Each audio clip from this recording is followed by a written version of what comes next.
Mənəm Türk, önümə gələn hürk. Danışan min dilə, hər gün bir hilə. Bərkiyə qadağalarım, doğrana dilim il ilə. Mənəm burada sahibi mülkətim, türkdü qanım Türk.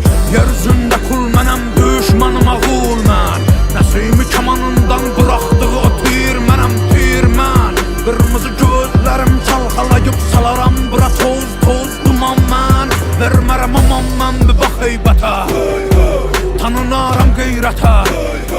Bağlıyam misalətə, Babək kimi doğranamaya cüsarətə.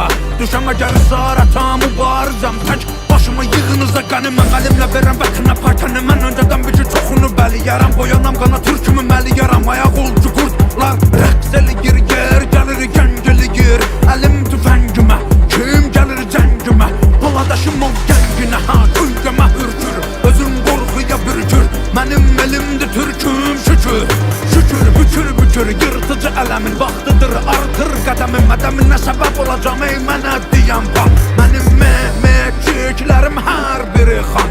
Məni qan, vətənin hər yarasına geci tezi var, alınacaqdır intiqam. Ağır durmamışıq, qurulur plan. Ey qıvrılan ilan, bil qartalım baxır inan. Qan qoxusu gəlir gümancı, sığmır bura qorxular. Bizdə bunlar çoxdular, can gələnlər yurda, qan edənlər burada.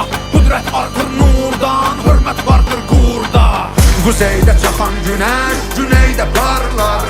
Türküdür elim mənim, mala boğazımı darlar. Yellənə durmadan ölüm minən tağlar. Türkəm diyər qışqırar bu tarlar. İki omzumda da Selçuklu Kartallı. Oğuz boyundan gelir aramızdaki kan bağı.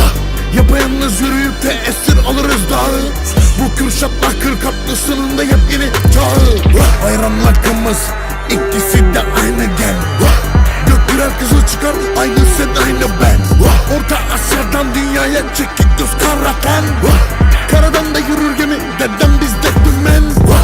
Bize Türk toprağa gömen elbet bilir yerini. Dedem Korkut tüm alemin zemini. Gözde kaynatıyoruz içtiğimiz çayın demini. Cengiz Han'dan selam var, dedi kırın kalemin belini.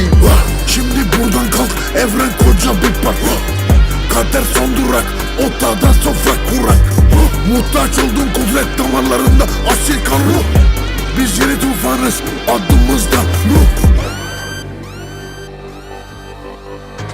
Quzeydə çaxan günəş, güneydə parlar. Türküdür elim mənim, mala boğazımı darlar. Yellənə durmadan ölüm